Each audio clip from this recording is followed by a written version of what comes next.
आज विषय हूँ समास नवम श्रेणी अंतर्गत व्याकरण बही समास एक उपादेय विषय तेणु यहाँ निहाती आम जानवा दरकार प्रथम जानवा दरकार व्याकरण कहीं पढ़ा व्याकरण साधारणतः आम भाषा को शुद्ध करें व्याकरण पढ़ार आवश्यकता रही लवण बिना खाद्य जो भल लगे ना व्याकरण बिना सेमती भाषा जमा भल लगे ना तेणु से प्रथम प्रसंग हूँ समास समास पढ़ा केतोटी वाक्य पढ़ुଛି ଯଶୋଦା पुत्र निमित्त शोकरे अधीर है सुनारे तैयारी हारटी झील भारी मानुछि शोक रूपक अग्नि मनुष्य शरीर को क्षीण कर दिए तेणु पे देखा पुत्र निमित्त शोक या बदल लिखिदे पुत्र शोक सुना तैयारी हारटी आ बदल लिखिदे सुना हार एवं शोक रूपक अग्नि बदल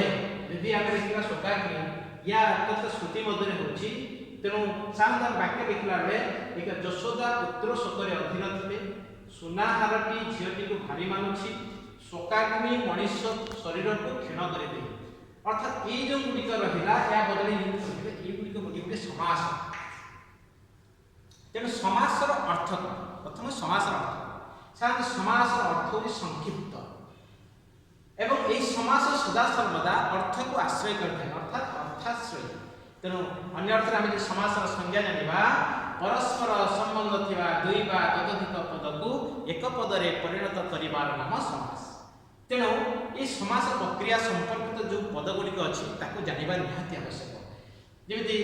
पूर्व पद पर पद समस्त पद समस्यमान पद और विग्रह वाक्य तेणु ये विषय आम न जानिले आम समास संपर्कित ये सब जिन जापर ना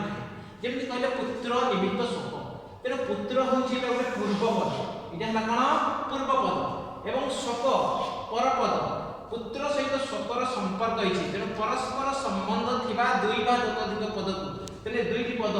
संबंध अच्छी तेणु ताके एक पद करके पुत्र शोक तेणु यहाँ समास तेणु यहाँ पूर्व पद है पुत्र पर पद है शोक तेणु ये जो पुत्र शोक यहाँ कौन समास बा समस्त पद ये जो कहला समस्त पद ये समस्त पद एवं संपूर्ण वाक्य जो पुत्र निमित्त शोक बा सुना तैयारी हार शोक रूपक अग्नि एगुड़ी आम व्यास वाक्य बा विभिन्न वाक्य कर तेणु या आम जाना समास केते प्रकार तार प्रकार भेद संबंध आम जाना हाँ समास साधारणतः 6 प्रकार यथा तत्पुरुष समास द्वंद्व समास द्विगु समास